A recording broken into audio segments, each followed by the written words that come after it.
Hello guys and gals, me Mutahar, and it's been a wild month this month, ladies and gentlemen. It seems like every time around this moment in the year, I always work with another beloved YouTuber about a situation regarding financial kerfuffles, okay? I remember it was literally around this year, we were doing like Save the Kids, we were doing Roobet investigations, and if you've been following my channel, you've noticed that I've covered Gerard the Completionist and his associated charity foundation, the Open Hand Foundation. So to give you an idea, to recap the story, me and Carl Jobst, another YouTuber, 2 weeks ago started looking into the public 990 PF tax filings of the Open Hand Foundation. We found a glaring discrepancy, which according to those tax filings, the total money they contributed was a whopping goose egg, $0, okay? While holding on to, according to their accounts, $650,000 and above.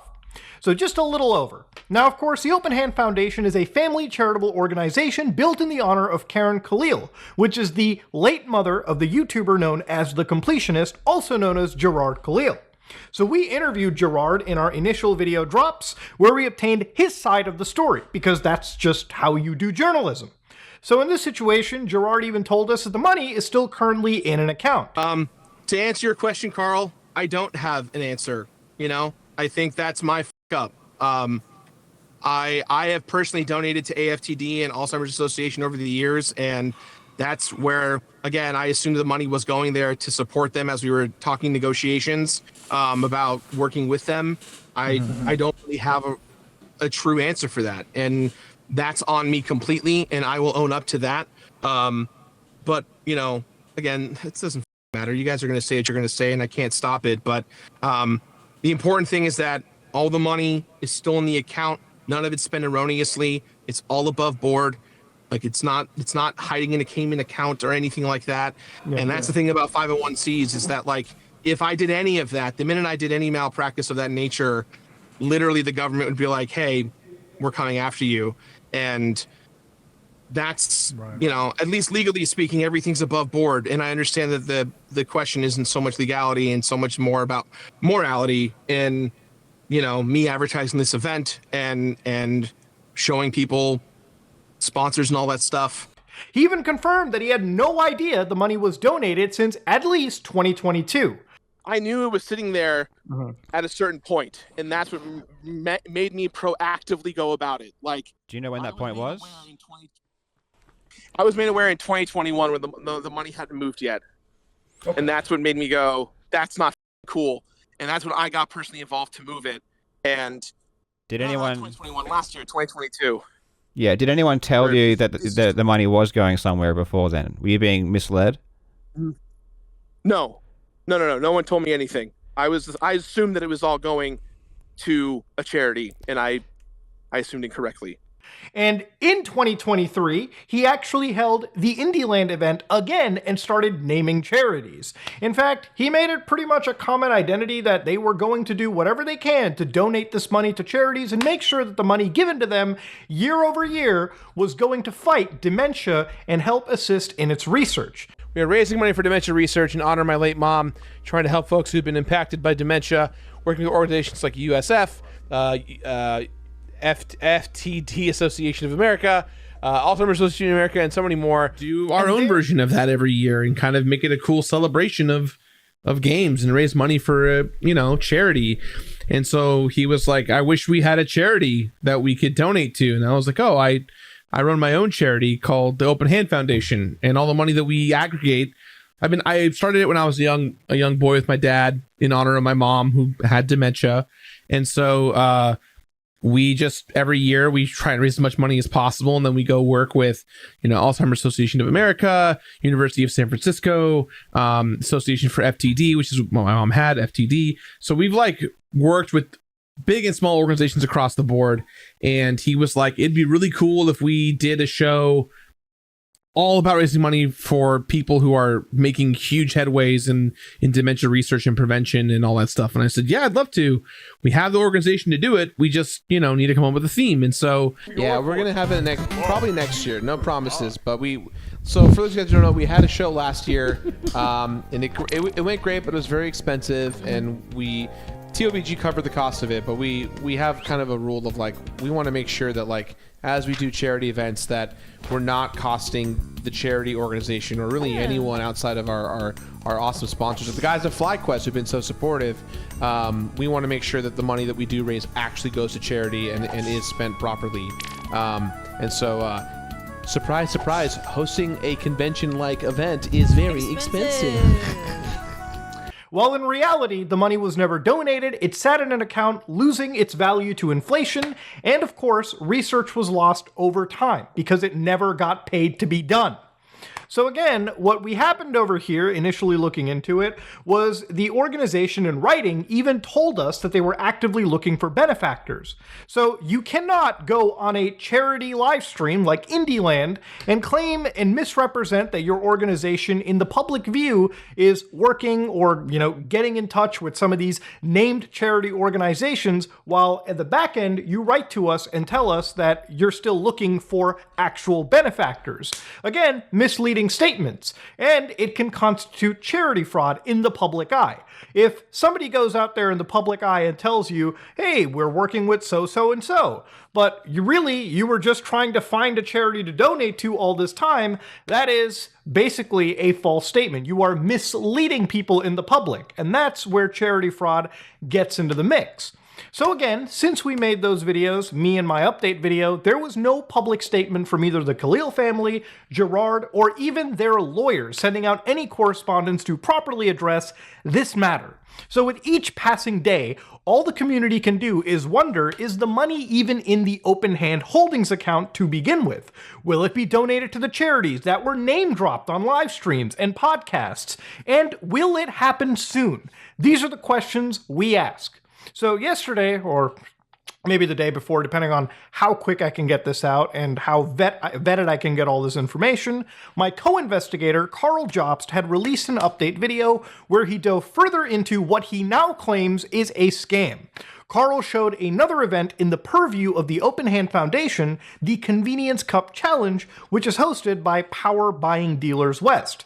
PBDWest.com, a company founded by Charles Khalil, Gerard's father, the man currently behind the books, the president of the actual organization listed according to their public filings. This was obtained from the state of California's versions of their public filings. So again, ladies and gentlemen, looking further into it, I briefly mentioned the Convenience Cup Challenge in my second update video regarding this topic.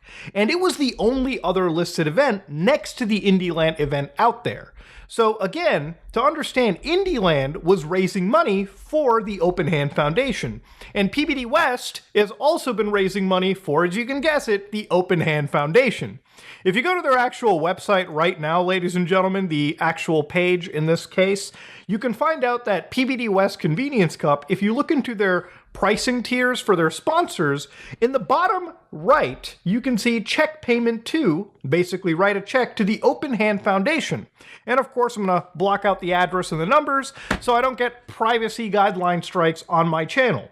But the idea here is you write checks to the Open Hand Foundation. So again, the money should be going to the Open Hand. So to understand, if you watched Carl's video yesterday, you'd probably realize that what appears on the surface is that there is a pretty glaring discrepancy in the revenue that is reported. It seems that the Open Hand Foundation may be underreporting their actual money, okay? Because there are more multiple sources, and it seems not all the money is properly accounted for. So what do I mean by that? It appears that when we look at the public filings yet again, the money that they raise doesn't actually factor the golf tournaments. So especially towards the years of 2019 and beyond. So let's get down into it, okay? So throughout the various years when they hold this event, you can look at various photo streams going all the way back to like 2014, where they actually have some pretty large sponsors like Coca-Cola, Pepsi, Monster. You can see their actual main corporate logos dropped right on there, big brands. And what you can actually see here is various tiers that they have isolated these systems by. Now, according to their website, once again, if we look at the pricing for these tiers, you can see that sponsors can place their branding if they pay $10,000, $8,000, $7,500, $6,500, sometimes as low as $300 if you can't make it, but you just want to support these guys. You can have your corporate logo prominently displayed on course signage and the sponsor board. So again, ladies and gentlemen, it's just sponsors who basically pay to have this event running, and they write their checks to the Open Hand Foundation. And this isn't even including the raffles that are apparently listed on these foundations and various other sources of revenues, such as ticket sales.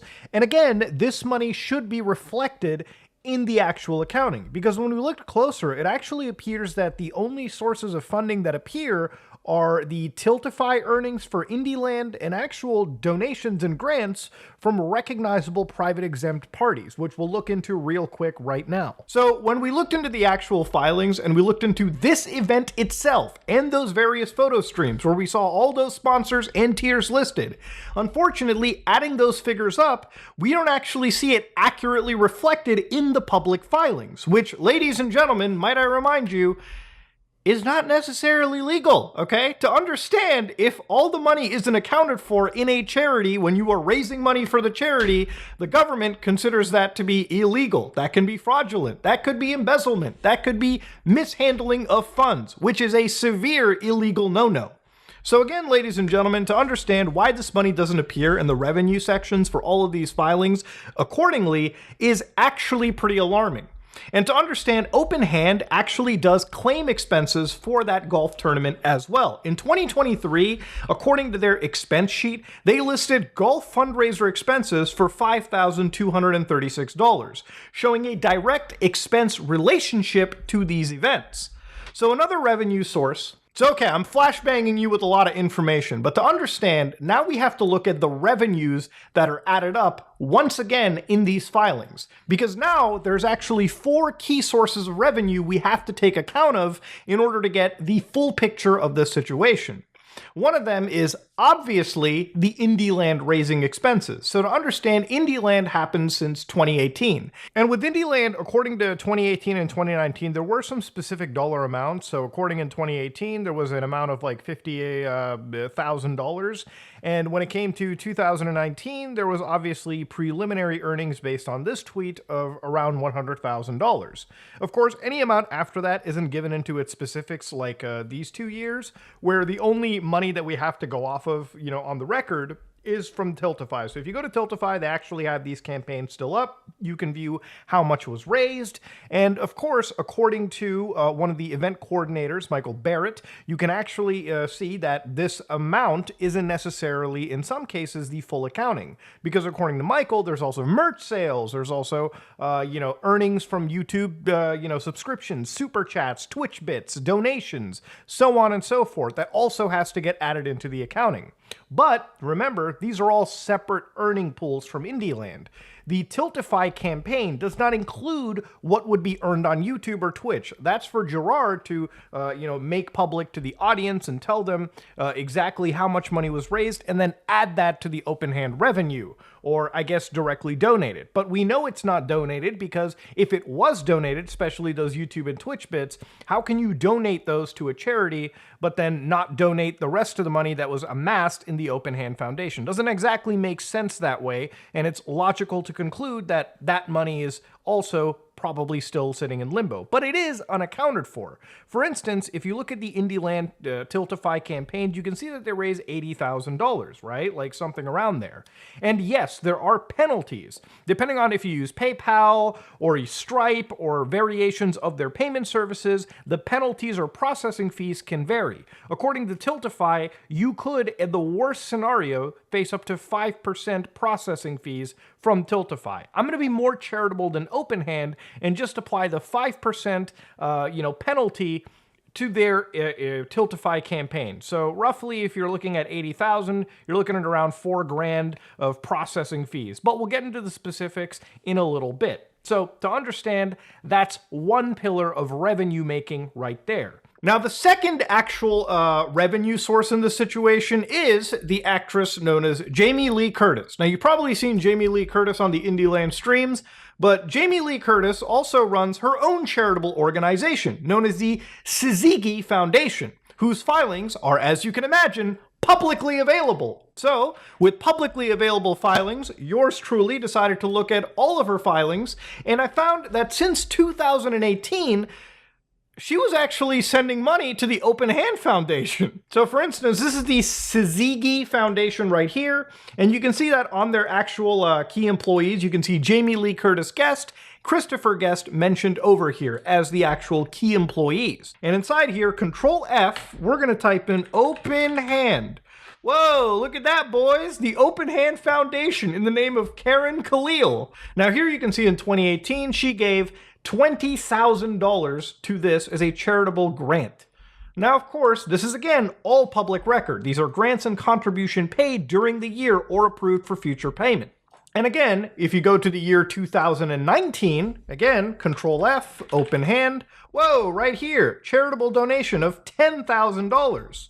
So again, if you go to 2020, you type in Open Hand, you'll find, whoa, $45,000 this year sent over in the name of Karen Khalil. So 2021, there's another donation as well too, and you can guess it, she sends the Open Hand Foundation $25,000.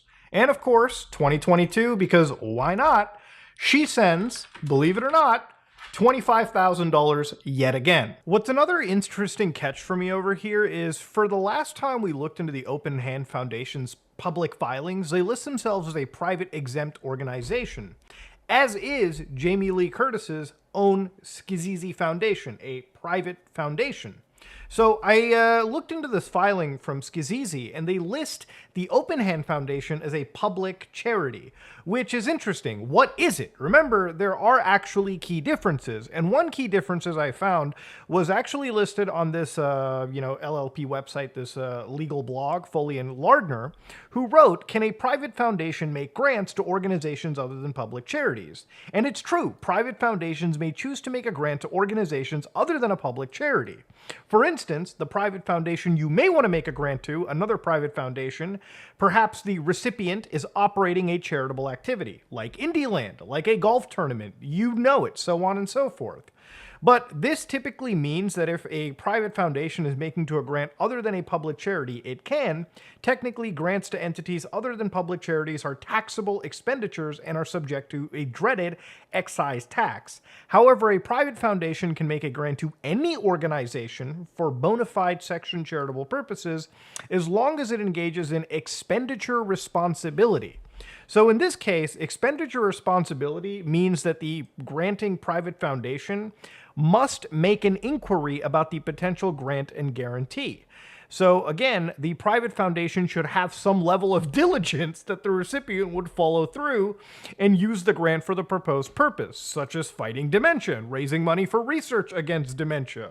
The private foundation must make the grant pursuant to a written grant agreement under a guarantee which must agree to use the grant only for charitable purposes and reporting requirements. For instance, the guarantee agrees not to use the funds for things like lobbying, propaganda, political purposes, other costs.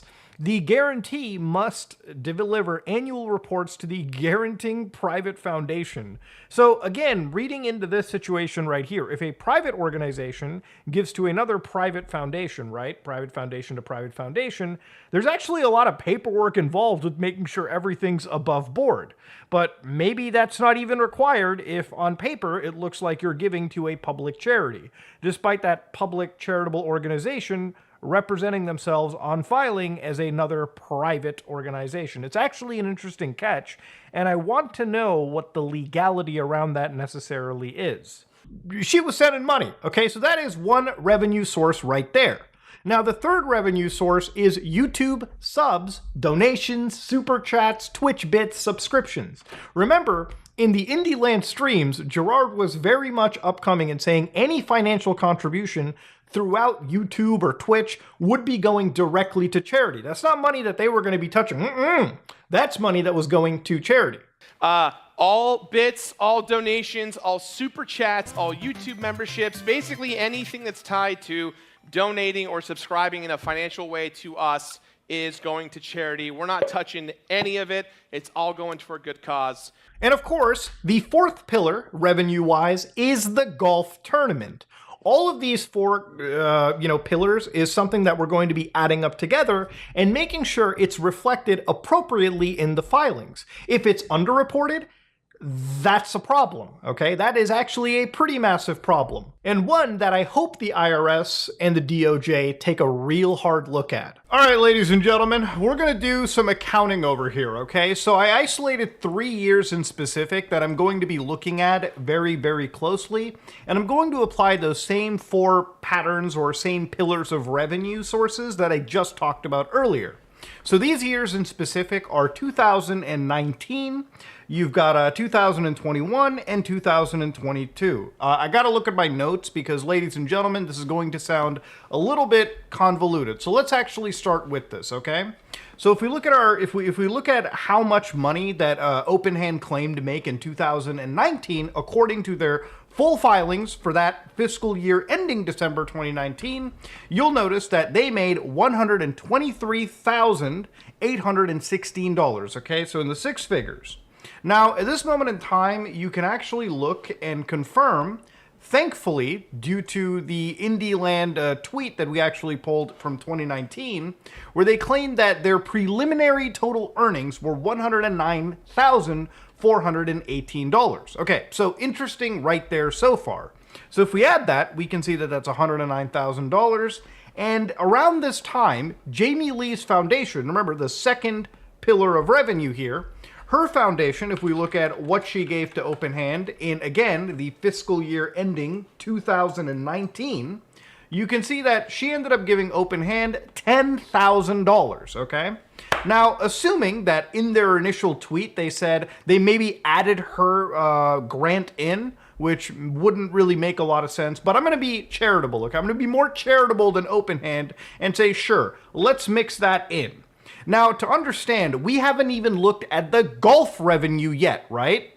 So even if you factored all of it and been charitable, the $109,000 subtracted from the current revenue right now gives them a difference of $14,398, okay? $14,398. That's the total amount of money that is still unaccounted for. So does the golf charity, account for the remaining almost $15,000? Let's be specific, $14,398. Well, ladies and gentlemen, if we look carefully at the actual photo gallery for the 2019 PBD Convenience Cup, which, by the way, it is benefiting the Open Hand Foundation. And if we remember, according to their website, they were asking for checks made payable to the Open Hand Foundation. Now, granted, to be very charitable, that website is updated for 2023, 2022, a mix of both. But I have no reason not to believe that the checks weren't supposed to be written out if they're specifically benefiting the Open Hand Foundation. They had an account. I'm sure they asked everyone here to write the checks for this account. Now, if we look carefully amongst all these people having a good time, nice day out, they've got lunch sponsors, they've got people out having fun, and of course, inside these golf carts, if you look very carefully, they've got branding from Monster Energy, Dr. Pepper, Snapple, Coca-Cola. And it's interesting to isolate a lot of these anomalies out because even if you go further, especially to like this section, you can see that Monster Energy and Rockstar Energy have their own actual tents. And their tents come with drinks too. So again, if we go to the second page here real quick, you can pick whichever monster you want. This is fully on them. They brought everything, their A game. This is an expensive event, okay? And of course, you've got dinner sponsors. So you've got 2 right here, Monster and Dr. Pepper, the Snapple group. So again, this is like corporate branding. You got Gerard over here, basically speaking to the rest of the pals out here. So if you look into the actual pricing list right here in the Open Hand site, once again, you can see that when it comes to the pricing tiers, one of them primarily says corporate logo featured on course signage, entrance banner, sponsor board, golf carts. Golf carts is only mentioned in the $10,000 tier, okay? Again, let me just scan this real carefully. So for instance, in this, you've got 1, you got 7-Up over here, you got 3, 4, Coca-Cola, you got 5 brands, okay? So again, ladies and gentlemen, you're looking at around $40,000 to $50,000. The tents alone, according to this pricing tier, fall under hospitality, which is $7,500. We saw 2 tents of the minimum, which is $1,500, okay?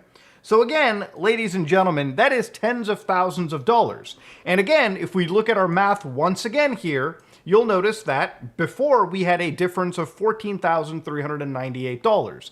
There is still thousands, tens of thousands of dollars, and I'm lowballing, by the way, because you got to understand, with an event like this, there's also raffles, there's other places where revenue is made. I am very severely lowballing, okay? Enough where I can confirm, at least based on how they've priced and what sponsorship tiers they've put out. I have lowballed, and they are still in the land of underreporting the revenue, which again is wrong. Because now the question isn't like, hey, is the money all there? Is how much money actually was raised? Because now we don't even have trustworthy accounting at this moment. So people have said over the course of this investigation that maybe this was just mismanagement. And the thing is, it would make sense if it happened maybe 1 year. But if this pattern, the same pattern, crosses to, let's say, 2021, 2022, which is what we're about to look into, at what point is it systemic, ritualistic, okay? At what point does it go from a simple mistake to something that is systemic? When something is systemic, it's more than just a mistake at this point, ladies and gentlemen.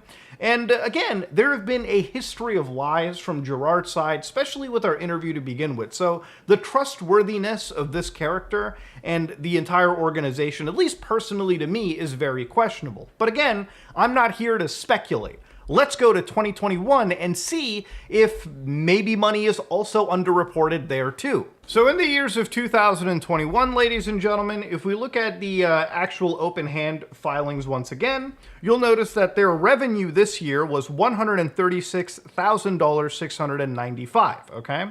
So this is the total amount of revenue that they raised. Now, there's going to be a few people that'll say, Muda, what if the golf tournament cost so much money that they actually lost money or broke even? Even if that was the case, first off, it's a shitty fundraising event if they're not actually able to raise money. And it kind of goes against Gerard's idea and his ultra principled stance of, I really want to support the right organizations, because his organization would literally fall into the exact organization that he never wanted to support if they're not able to make money on these extravagant events. And even if that is the case, if you have, let's say the golf event costs $60,000 to run, right? And it cost, and they made $30,000, so $60,000 to run the event, but they made 30 grand. It wouldn't matter, okay? Because you would still see the $30,000 show up as part of the revenue, right? And the $60,000, if they chose to bill themselves, or if they chose to take costs out of the charity, would be reflective. It would show up in the cost sections. Remember, revenue is all the money you've made before you start factoring in, oh shit, it cost me more to run it, so now the revenue that I made, I'm actually going into the loss, okay? That's, again, the money should still be present in the revenue section. Anyways, let's go to 2021. So, Open Hand made $136,695. Okay, let's type that down. Now, this is the year when Tiltify started to actually be a thing, and they stopped giving exact amounts on Twitter or the YouTube channel, as far as I was able to see, and Carl. So with this, we went to Indieland 2021, and they mentioned that they raised $113,146. One also thing that I wanted to mention here was that it wasn't just Gerard's stream that was making money. You also had these other campaigns that were running too. So Barry Kramer, if you click on this, it appears that they were actually running their own campaign through Twitch, and everyone here was just basically pooling money for this thing. I could imagine the people here that aren't, belonging to the Open Hand Foundation from a director standpoint, they should be fucking pissed. But that's not the story here. So this raised $113,146. So I'm going to add that to the notes. And what I did also add here was subtracting 5% at max, right? So 5% of that is $5,657. we are adding the 5% loss just to be ultra charitable. Now, again, I want to just stress that obviously we're looking at these transaction fees. I don't want to make this video and then somebody's going to say that, oh, you didn't factor in a transaction fee. I understand how money works. Obviously, when you work with any of these charity fundraising services, they have their own fees on top. But again, reading what Tiltify themselves have said, obviously a transaction fee could be taken by a third party like PayPal, the Giving Fund, Stripe, Giving Block, depending on what your relationship with them is. But they say when we work with the charity and their payment account directly, so I would assume the open hand and then their actual holdings, that fee would be whatever their typical transaction fee is, depending on what they may have negotiated with that payment provider. When donations are made, 100% of the donation is then sent directly to the charity account in real time. So here they say Tiltify is paid a contribution fee for our technology and services. Charities pay a range depending on their plan with Tiltify. The average Tiltify makes from processing is currently less than 5%. So when they say currently less than 5%, that could be up to 5%, right? Now, depending on what your relationship is, that could be like 1%, 2, 3, 4, and 5. To be very charitable to the Open Hand Foundation, I'm just going to apply a flat 5% loss because, again, I don't know what their contract is. Maybe they could be paying less. But again, it wouldn't really matter. If the money goes over what they report revenue-wise, it's just bad. So I'm going to apply the 5% strike just to be ultra charitable over here. There may be a little bit more processing fees applied. I'm not entirely sure there.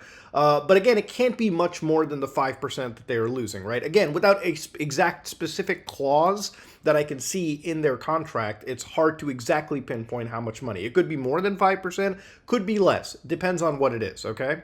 So that's pretty much what we're getting down to. Let's get back to the analysis. Then taking away $5,657 gives them $107,489 with some change that should be sent to the open hand account. Remember, money that is outside the control of these guys, that, you know, they're not collecting checks or Gerard's not taking money out of the YouTube or Twitch fees to pay for charity. This is money that is sent directly to the account. Tiltify wired this money over because that is basically what is on their contractual side. They have to do this. Now, at this moment in time, Jame Lee Curtis's grant for this year, if you look at her foundation, was $25,000, right? Now, you might ask, but Muda, what if that was part of the Indieland money, right? First off, if you look into the Indieland charity, if you click on just Gerard's stream right here, the top donator is Miles Foxling for $5,000. So this is money that, from what I have to assume, based on everything I've researched, this is money that is wired over to the Open Hand Foundation from Jame Lee's foundation. So $25,000 gets added to the Tiltify money that they've gotten.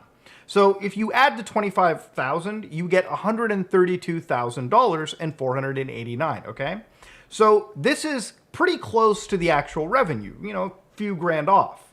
Now, we haven't even calculated the golf money. Fuck, we haven't even truly calculated the Indieland, merch sales, the ticket sales, the YouTube earnings, the Twitch earnings. Because remember, Tiltify doesn't touch any of that. That is money YouTube sends to Gerard or the one video game company or whatever their firm is through AdSense. Same with Amazon and Twitch. You can't just tell YouTube that, hey, I'm doing this charity event, just, take a little bit of money out from my AdSense and just directly send it to Open Hand or whatever.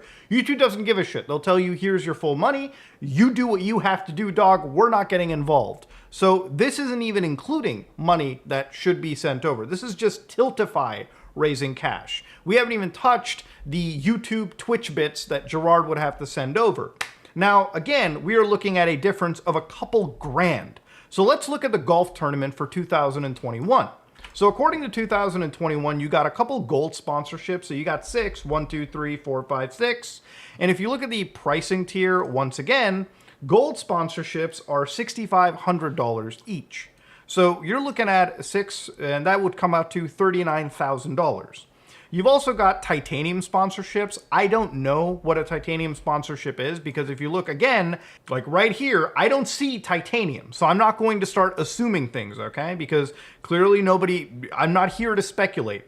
It's already bad enough with that $39,000 just with the gold, because if you add $39,000 to the current total, you're already over the revenue that is reported, okay?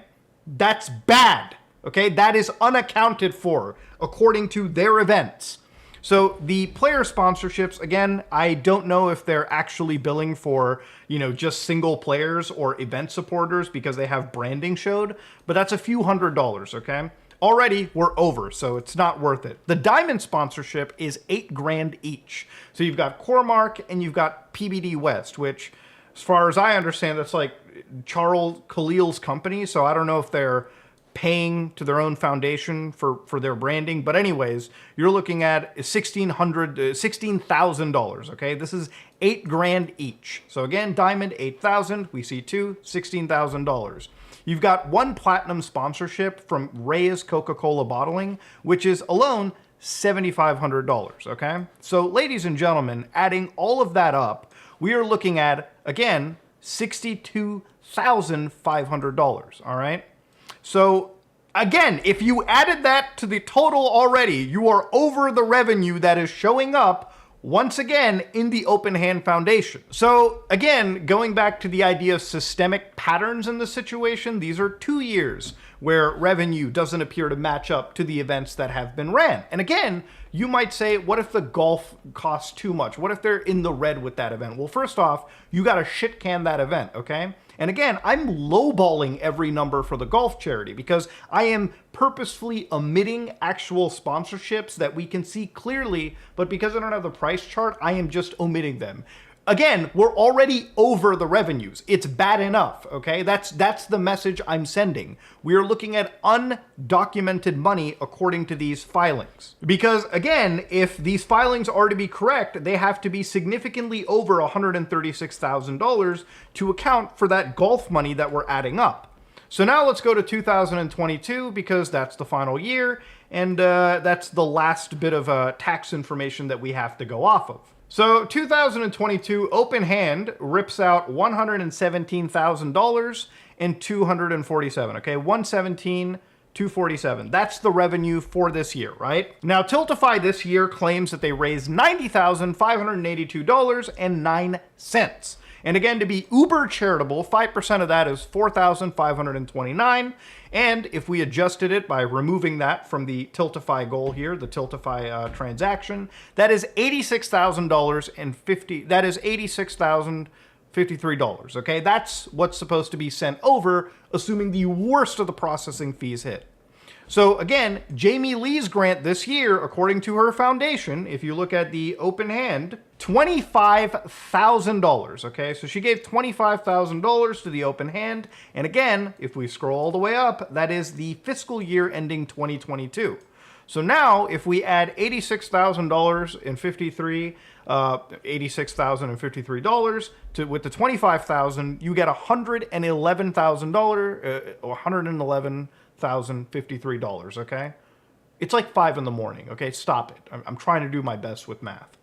Now, Michael Barrett, who basically was the actual charity event coordinator, said that what you saw at Indieland, which again, they said that they raised over 80,000, so 90 grand you're seeing over here, he actually claims that with merch, ticket sales, and again, platform donations like YouTube and Twitch, they made over $100,000, okay? Now, again, let's say that 111, no matter what you add here, the golf stuff is what you want to see. So let's look at the golf event for this year. Now, the golf event had 2 diamond sponsorships for 2022, which again, that is $16,000 right there, 8 grand each. You've got the twosome package. So apparently there were some people having twosomes, 2 companies. That is $1,500 according to the pricing tier. Look at that, twosome players, right? $1,500. So again, twosome package, that's 3 grand right there. And then, of course, you've got the players sponsorship, which I don't know exactly how they did this. Not necessarily important. Again, I'm lowballing everything. I'm trying to match it to what they have, the price chart that I have. The platinum recognition here is straight up, again, $7,500. So add one company there. Hospitality is, according here, they mention it under the platinum. That's probably $7,500, okay? Again, I'm matching it up as close as I possibly can. And again, you aren't also looking at the auction that they have listed here and the raffle tickets they're selling. So there is a lot more money that is actually on the line. I am very much lowballing everything. Again, if you added my lowball total for the golf tournament, that's $34,000. Now, before the golf tournament, the Indieland, Tiltify, and Jame's grant adds up to $111,000, which is, again, pretty fucking close to the posted amount that year. But what that amount doesn't seem to include is that golf money. And again, even with my lowball $34,000, you are still well above the amount that you were supposed to report, okay? Again, ladies and gentlemen, let me remind you something about tax filings here, okay? You know where it has the signature side? In the signature section, it says, under penalties of perjury, I declare that I have examined this return, including accompanying schedules and statements to the best of my knowledge and belief. It is true, correct, and complete. Again, ladies and gentlemen, this is a crime. Perjury. Again, I am just doing the most basic third-party accounting that I can do. I can only imagine what the IRS, the DOJ will find with books this seemingly fucked. Now, in their expenses for 2022, they even mentioned the golf fundraiser expenses turned out to be $5,236. So maybe it wasn't that crazy expensive of an event. They clearly did bill themselves at the Open Hand Foundation, so obviously they've got that relationship. But to understand, there is a lot of money that appears to not be accounted for. And again, when you're looking at the revenue sections for any of these filings, that has to include all the money you've raised. Remember, the checks were made payable to this charity. So either the checks never got cashed and they're maybe sitting in a desk somewhere, or they did get cashed, but not to this account, it seems, which is very fucking bad. Okay, to understand, that is when you get it, that is like straight up, the law is on your ass. That is illegal. I mean, at the very least, that is misappropriation of funds. Okay, and at best, it just does not match the books. So, ladies and gentlemen, again, when I started to say systemic at the beginning of this entire spiel, systemic is important because 1 year, if you make mistakes, sure, that's questionable. 2 years, very, very suspicious. But now we're looking at 3 years of seemingly underreported revenue. And that's not good. So now the question isn't so much, is the money there? Is the money in the account? I mean, obviously I asked that question too. But how much money really was raised, okay? Like, that's really the question that we have to be asking here. Look, ladies and gentlemen, I don't know what to say here. Again, this is all obtained through public filed information. And if their numbers matched, it wouldn't be the biggest issue in the world. But it really seems like these numbers take into account Indieland, the Tiltify payments, the Jame Lee Curtis grant that we found. And just off the surface, if you added those two amounts, it's suspiciously close to the revenue. And that's money that's outside the control of the Khalil family, okay? Because when Gerard is publicly saying, I'm going to give the YouTube earnings, the Twitch earnings, I'm like, even if you factored all of that in, and you factored in the, the golf earnings, right? If you added those two amounts together, it's substantially higher than the difference of money that if you just added in the Tiltify payments, the Jame Lee Curtis payments, because as we've seen with the accounting, when you add in the grant, the Tiltify, you have maybe a few $1,000s, at best like 15 grand that 1 year to play around with to cover a shortfall in the books. But when you add the golf tournament, especially the golf tournament, you're always exceeding that that revenue that's posted in the books, which again, is bad. Where is the money? Why isn't all of it seemingly being reported? That's a question that I now have to ask.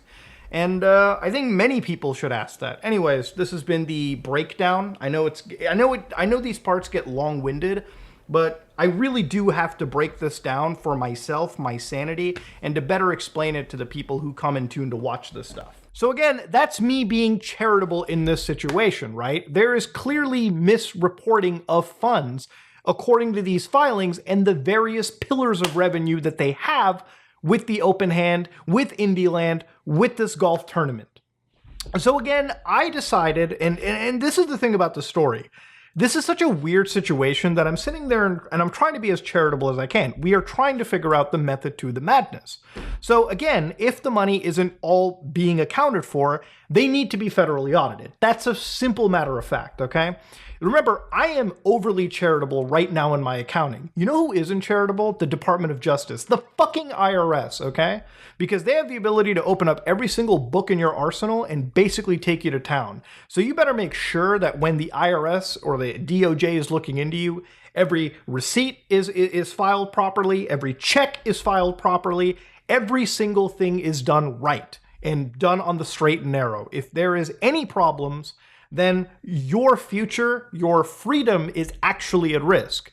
Now, when it came to the Open Hand Foundation and them taking in checks for this golf tournament, again, because the checks were written to the Open Hand Foundation and they were supposed to be written for them, then they should be reflected in the actual filings, right? They should be listed as revenue. They should be in the account. If those checks were cashed anywhere else in any other account for any reason, then that is money that could be considered misappropriated. And that, again, falls into serious criminal territory. And again, that's me being extremely charitable in this entire situation.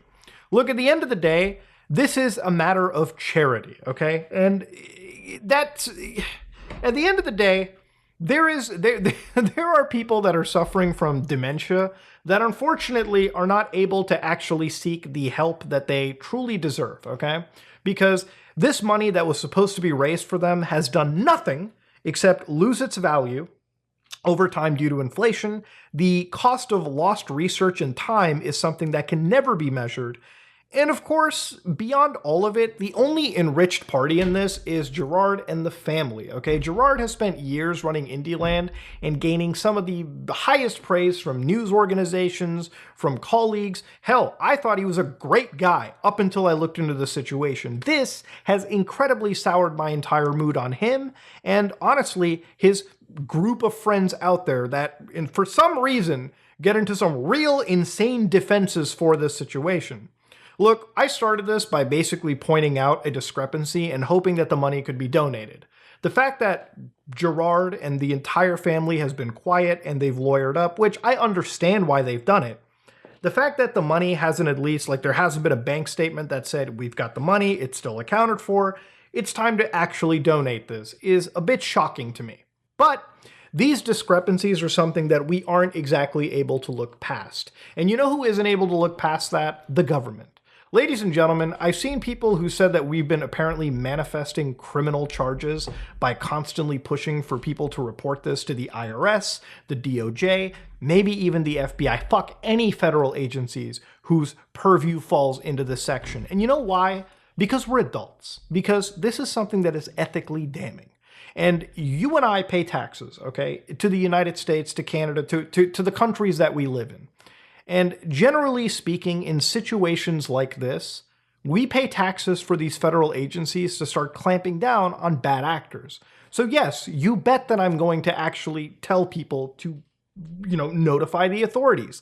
This is not something that should be going on. This is something that should be investigated. This is what we pay taxes for. And honestly, I am totally there for all the actual sponsors, Jame Lee Curtis, for a lot of these people to look into a situation that they probably didn't think too much of. Again, this was charity. I wouldn't have looked into it if it wasn't for a tip-off or me being looped in by Carl. But now that I have, it's a situation that continues to constantly disgust me. And this is why this probably is the last update until there's some legal development or there is actually a response by, Gerard or somebody in the family. Who knows? Look, at the end of the day, the money, now I have a question as to how much money is raised and why there hasn't been a proper accounting throughout the years, at least according to these filings and looking at their various sources of revenue. Ladies and gentlemen, honestly, it's a fucked up situation. But I want to ask you what you think about it. This is me, Mudahar, and yeah. notify the California DOJ. I'll leave a link in the description below. File out a form, fill it out, and yeah, because at the end of the day, if you're a resident of California, you should report this just for your government to actually do their due diligence.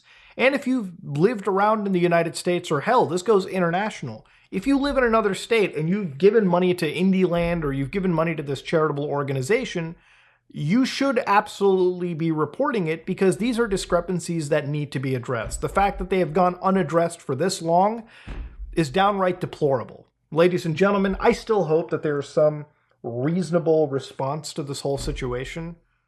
But the longer this goes on and the more I look into these discrepancies, the more Carl looks into them, the more anybody does, the tougher this pill becomes to swallow. Anyways, ladies and gentlemen, this is me, Mutahar, and I'm out.